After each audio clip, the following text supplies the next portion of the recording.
Hello folks, welcome back to our channel. Having wondered why people are resigning from well-settled jobs and looking for some better career growth or self-satisfaction, thanks for the response on our two previous Great Resignation videos.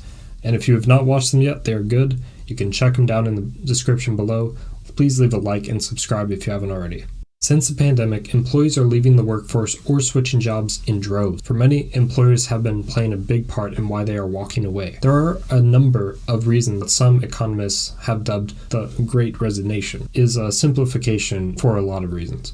For some workers, the pandemic precipitated a shift in priorities, encouraging them to pursue dream jobs or transition to being a stay-at-home parent. But for many others, the decision to leave came as a result of the way their employer treated them during the pandemic. Workers are taking decisions to leave based on how their employers treated them or didn't treat them during the pandemic. Workers at companies that offered support, workers who pre-pandemic may already be teetering on the edge of quitting companies with existing poor company culture, saw themselves pushed to a breaking point. That's because, as evidenced by a recent Stanford study, many of these companies with bad environments doubled down on decisions that didn't support workers, such as layoffs. While, conversely, companies that had a good culture tended to treat employees well. This drove out already discontented, disgruntled, and unsatisfied workers who survived the layoffs, but would plainly see they were working in unsupported environments. This is bad for everybody: the employees, the employers, and, the country. While your recruitment team may be lining up a series of interviews, or you are busy establishing strategic partnerships for outsourcing and offloading work, account for possible delays in deliveries. Worst case scenario, consider some downsizing or putting some less critical contracts or projects on hold for a few months. Once you run the numbers and estimate the workload capacity, communicate this with your accounts and partners. Set up calls with your blue chip clients or send a newsletter indicating possible delays with orders. Assure them it's a temporary restructuring during the summer season. After all, this is a once-in-a-century thing that can happen. This may be a great opportunity to negotiate some long-term contracts, set innovative pre-order deals, or even negotiate better terms for next year. Consider the cost of acquiring new talent and budget this into contractual forecasts and estimation. If the pay is right and there is a good opportunity to switch jobs, I'd be willing to take the risk. Now, I see companies are willing to pay a bit more. That is important now." End quote. That mindset is driving what one U.S. management professor has dubbed the Great Resignation, which, as I said before, is a misnomer, and a U.S. recruiter set the biggest movement of human capital for decades. As skilled workers start to reevaluate careers, Google employees in the U.S. who opt to work from home permanently can get a pay cut. The technology giant has developed a pay calculator that lets employees see the effects of working remotely or moving to the office. Some remote employees, especially those with long commutes, could have their pay cut without changing address. Google has no plans at this time to implement the policy in the UK. Employees in many businesses have proved that working from home permanently definitely viable during the COVID pandemic. Many companies are looking ahead to how employees will work as the pandemic recedes, even as the US continues to battle the Delta variant of the disease, which unfortunately is worsening by the day at this point. Silicon Valley firms, some of which are keen to get employees back to their desks, are experimenting with employee pay structures that are brand new. Big tech companies including Microsoft, Facebook, and Twitter have offered less pay for employees based in locations where it is more inexpensive to live. But smaller firms, such as Reddit and Zillow, they have said that they will pay the same no matter where employees are based, saying that this improves corporate diversity and, in the long term, strategic planning. Deloitte is one of the big four accounting firms and said that the pandemic has stimulated its hybrid working model. Deloitte has always allowed extended flexible working, even before the pandemic, since 2014, which accounted for half of the UK workforce worked from home regularly. This hybrid working model has set it apart from its rivals like PwC, Ernst & Young, and KPMG, where companies have offered their employees to work from home, but they need to be at their offices 2 days a week, which can be dangerous in this working environment. As more businesses reopen, an unprecedented number of Americans are walking away from their jobs in restaurants, factories, offices, and hospitals. A record 4 million people quit in April, followed by another 4 million the next month, and the next. Some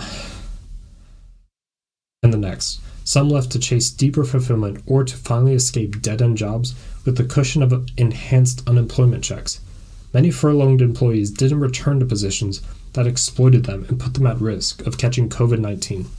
These so-called Great Resignation has created a seismic power shift that has already forced corporations like McDonald's, Walmart, Target, and Starbucks to boost wages or offer perks to entice new hires, such as paying for their entire college. Unsurprisingly, one of the highest concentrations of quitters is the service industry, notorious for its low pay, nightmare customers, and long hours.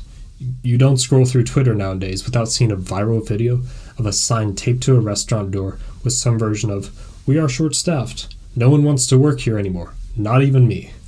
There's not much incentive to, and average hourly wages in food service still hovers around $8, which adds up to barely more than the government's $300 weekly unemployment benefit.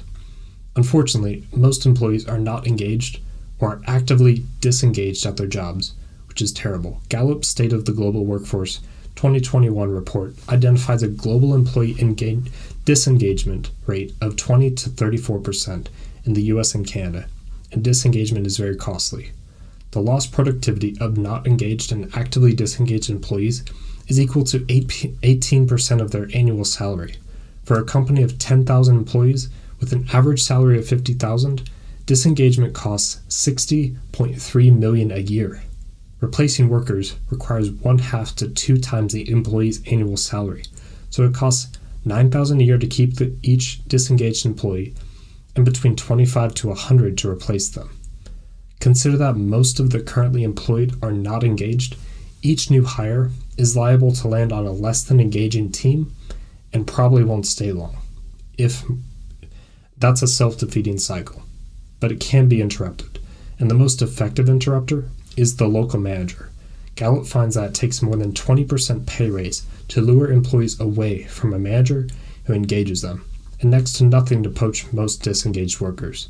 To engage workers, managers must fulfill the 12 essential elements of an engagement. Those elements range from knowing what's expected at work to having opportunities to learn and grow as an employee. And because engagement has a reciprocal relationship with well-being, engaged employees are healthier, more resilient, and better performers at their jobs. Though pay is important, money alone isn't the solution. Some very well-paid people are among the most disengaged workers, and disengaged white-collar workers are slightly more likely than others to be looking for a job. Disengagement is a better predictor than pay of disloyalty. Workers at every level of income are looking for new jobs, but pay strategies can reinforce engagement or erode it. In any case, attributing today's record-high quit rate to pay issues overlooks a few things, even though it is correct, including the bigger picture of the workplace and engagement. The pandemic changed the way people work and how they view work. Many are reflecting on what a quality job feels like, and nearly half are willing to quit to find one. Reversing the tide in an organization requires managers who care, who engage, and who give workers a sense of purpose, inspiration, and motivation to perform. Such managers give people reason to stay, and in other words, reversing the Great Resignation requires fixing the Great Discontent, and managers are the key. That's all for today. Don't forget to like this video and stay tuned for other videos like this.